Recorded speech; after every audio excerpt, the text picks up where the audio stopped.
എല്ലാ സമുദായങ്ങളിലും എല്ലാ ജാതികളിലും മതത്തിലുമൊക്കെ വളരെ പവിത്രവും പരിപാവനവുമായ ഒരുപാട് ആചാരങ്ങളുണ്ട്. അന്നദാനം, മഹാദാനം, മറ്റുള്ളവർക്ക് വസ്തു കൊടുക്കുന്നതും അമ്പലത്തിന് കൊടുക്കുന്നതും ഒക്കെ വലിയ ദാനമാണ്, പുണ്യപ്രവൃത്തിയായിട്ടാണ് കണക്കാക്കുന്നത്. അങ്ങനെയുള്ള വളരെ മനോഹരമായൊരു പുണ്യപ്രവൃത്തിയാണ് ഇസ്ലാം മത നിയമമനുസരിച്ച് വഖഫ് ചെയ്യുക എന്നുള്ളത്. തൻ്റെ സ്വത്ത്, തൻ്റെ പുരയിടം, തൻ്റെ സ്ഥാവര ജംഗമ വസ്തുക്കൾ എന്തുണ്ടെങ്കിലും അത് വഖഫ് ചെയ്യാം. വഖഫ് ചെയ്യുമ്പോൾ ഒന്നുകിൽ അത് ഏതെങ്കിലും ആതുരാലയം നടത്താൻ കൊടുക്കാം, സാമൂഹ്യ സേവന പ്രവർത്തനങ്ങൾക്ക് കൊടുക്കാം, വിദ്യാഭ്യാസ സ്ഥാപനങ്ങൾക്ക് കൊടുക്കാം, പള്ളിക്ക് കൊടുക്കാം, എന്ത് ആവശ്യത്തിനുവേണ്ടി കൊടുക്കാം. പക്ഷേ വഖഫ് ചെയ്തു എന്ന് ഞാൻ എൻ്റെ ഭൂമി വഖഫ് ചെയ്തിരിക്കുന്നു, അല്ലെങ്കിൽ എൻ്റെ സ്വത്തുക്കൾ ഇതാ ഇന്ന ആവശ്യത്തിന് വഖഫ് ചെയ്തിരിക്കുന്നു, വാക്കാൽ പറഞ്ഞ് രേഖപ്പെടുത്തിയാൽ പോലും അത് വഖഫായി. അങ്ങനെ വഖഫായാൽ പിന്നെ അത് വഖഫ് ബോർഡിന് മാത്രമേ അതിന് അവകാശമുള്ളൂ. അവിടെ എന്തെങ്കിലും കേസ് വേറെ ആരെങ്കിലും കൊണ്ടുവന്നാൽ അത് വഖഫ് മാറ്റിയെടുക്കാൻ എളുപ്പമല്ല. അങ്ങനെ വഖഫ് ചെയ്യാം, ഏതൊരു ഭൂമിയും വഖഫ് ചെയ്യാം. എത്ര മനോഹരമായിട്ടുള്ള ഒരു നിയമമാണ്. പക്ഷേ ഇത് വ്യാപകമായ രീതിയിൽ ദുർവിനിയോഗം ചെയ്യപ്പെടുന്നുണ്ടോ എന്നൊരു ചോദ്യമുണ്ട്. ഇത് വഖഫ് നിയമം ഉണ്ടായതിനു ശേഷം UPA ഗവൺമെൻറ്റിൻ്റെ കാലത്ത് കുറച്ചുകൂടി കർശനമാക്കി കൊടുത്തു. വഖഫിലേക്ക് നിയമം പോയി കഴിഞ്ഞാൽ വഖഫ് ബോർഡിലുള്ള ആളുകൾ തന്നെ കേസ് പറയാം. അതൊരു പ്രത്യേക കോടതിയാണ് പോലെയാണ്. സാധാരണ കോടതിയിൽ അത് ചലഞ്ച് ചെയ്യാൻ പറ്റില്ല. അങ്ങനെ ഒരുപാട് കർശനമായ നിയമങ്ങളായതുകൊണ്ട് വഖഫിലേക്ക് ഭൂമി പോയാൽ പിന്നെ അത് ഒരു ട്രാപ്പ് പോലെ ആകുന്ന ചില കേസുകളെങ്കിലും വന്നു. ഇതിനിടയിലാണ് മുനമ്പത്തുള്ള കുറേ വസ്തുക്കൾ, അന്ന് യഥാർത്ഥത്തിൽ ശരിക്കും മുനമ്പത്തുള്ള വസ്തുക്കൾ എന്ന് പറഞ്ഞാൽ കടൽ തീരമാണ്. അത് വലിയ പ്രയോജനമുള്ളൊരു വസ്തുവല്ല, പുരയുടെ സ്ഥലമല്ല. അതുകൊണ്ട് തന്നെ അതിൽ വ്യാപകമായി ഉണ്ടായിരുന്ന കുറേ സ്ഥലം ഒരു മുസൽമാൻ അദ്ദേഹം ദാനമായി ഗിഫ്റ്റ് ഡീഡായി ഫറൂഖ് കോളേജിന് കൊടുത്തു. വഖഫാണെങ്കിൽ തിരിച്ചെടുക്കാൻ പറ്റില്ല. ഗിഫ്റ്റ് ഡീഡാകുമ്പോൾ, ദാനമാകുമ്പോൾ വേണമെങ്കിൽ തിരിച്ചെടുക്കും. അത് മറ്റാവശ്യങ്ങൾക്ക് ഉപയോഗിച്ചാൽ, വിദ്യാഭ്യാസ പ്രവർത്തനങ്ങൾക്കപ്പുറം മറ്റാവശ്യങ്ങൾക്ക് ഉപയോഗിച്ചാൽ തിരിച്ചെടുക്കും എന്നുള്ള വ്യവസ്ഥ കൂടി ഉൾപ്പെടുത്തിക്കൊണ്ട് 1950 കൊടുത്തു.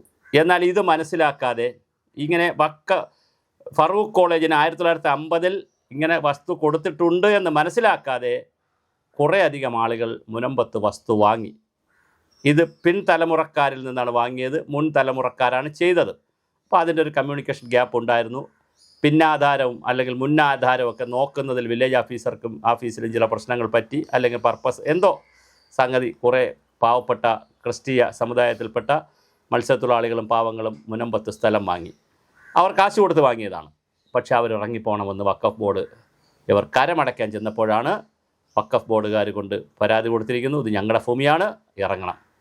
അങ്ങനെ വലിയ സമരം നടന്നു. അത് ദേശീയ തലത്തിലേക്ക് പോയി. നാഷണൽ വഖഫ് ബില്ല് വന്നു. വലിയ ചർച്ച നടന്നു. അതിനിടയിലാണ് സർക്കാർ ഒരു ജസ്റ്റിസ് CN രാമേന്ദ്രൻ നായരുടെ ഒരു കമ്മീഷനെ വെച്ചത്. ഏകാംഗ കമ്മീഷനാണ്. കമ്മീഷൻ തെളിവെടുപ്പ് തുടങ്ങിയപ്പോൾ വഖഫ് ബോർഡ് കോടതിയിൽ പോയി. സിംഗിൾ ബെഞ്ച് പറഞ്ഞു കമ്മീഷനൊന്നും വേണ്ട, അത് വഖഫ് ഭൂമി തന്നെ. പക്ഷേ അതിനെതിരെ സർക്കാർ അപ്പീൽ പോയി. സർക്കാർ അപ്പീൽ പോയപ്പോൾ കേരള ഹൈക്കോടതിയുടെ ഡിവിഷൻ ബെഞ്ച് ഇപ്പോൾ ഒരു ആദ്യ നിർണായകമായൊരു വിധി പ്രകടിപ്പിച്ചിട്ടുണ്ട്.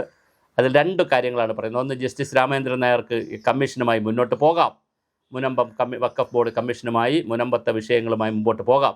രണ്ടാമത് പറഞ്ഞിരിക്കുന്നതാണ്, ഒന്നാമതായി നമ്മൾ ചർച്ച ചെയ്യേണ്ടതും വളരെ പ്രധാനപ്പെട്ട കാര്യം, അത് വഖഫ് ഭൂമിയല്ല, അത് ഗിഫ്റ്റ് ഡീഡാണ്, ദാനം കൊടുത്തതാണ്, തിരിച്ചെടുക്കാമെന്ന് എഴുതിയിട്ടുണ്ട്.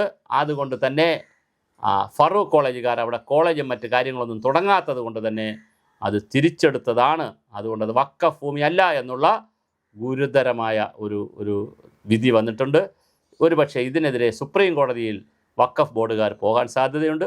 എന്തായാലും ഇത് വലിയ നിയമയുദ്ധത്തിലേക്ക് പോയിട്ടുണ്ട്. വഖഫ് ബോർഡിൻ്റെ ഈ നിയമയുദ്ധത്തിൽ, ഗവൺമെൻറ്റുമായുള്ള നിയമയുദ്ധത്തിൽ മുനമ്പം നിവാസികളായ കുറേ അധികം ആളുകൾ, 10-700 കുടുംബങ്ങൾ പട്ടിണിയിലാണ്, ദാരിദ്ര്യത്തിലാണ്. അവർക്ക് സ്വന്തമായി വീട് വെക്കാൻ കഴിയുന്നില്ല, വച്ച വീടിന് കരമടയ്ക്കാൻ കഴിയുന്നില്ല. അതുകൊണ്ട് വൈദ്യുതി കിട്ടുന്നില്ല, വാട്ടർ കണക്ഷൻ കിട്ടുന്നില്ല. വലിയ പ്രതിസന്ധിയാണ്. എന്തായാലും ഇന്നത്തെ ഹൈക്കോടതി വിധി മറ്റൊരു തലത്തിലേക്ക് മുനമ്പം വിഷയത്തെ ഉയർത്തിക്കൊണ്ട് പോയിട്ടുണ്ട്. അത് വഖഫിൻ്റെ ഭൂമിയല്ല എന്ന്, വഖഫ് ബോർഡിന് അതിൽ അവകാശമില്ല എന്ന് ഹൈക്കോടതി വളരെ കൃത്യമായി പറഞ്ഞു. ഇനി വഖഫ് ബോർഡ് ഇനി എന്ത് നിലപാടെടുക്കുമെന്നറിയില്ല. കാരണം ഹൈക്കോടതി, അതിനേക്കാളൊക്കെ അധികാരമുള്ള കേരള ഹൈക്കോടതിയുടെ ഡിവിഷൻ ബെഞ്ചാണ് ഇങ്ങനൊരു ഉത്തരവ് പറഞ്ഞിരിക്കുന്നത്. അതുകൊണ്ട് എന്ത് സംഭവിക്കുമെന്ന് നമുക്ക് കാത്തിരുന്ന് കാണുക തന്നെ മാർഗമുള്ളൂ.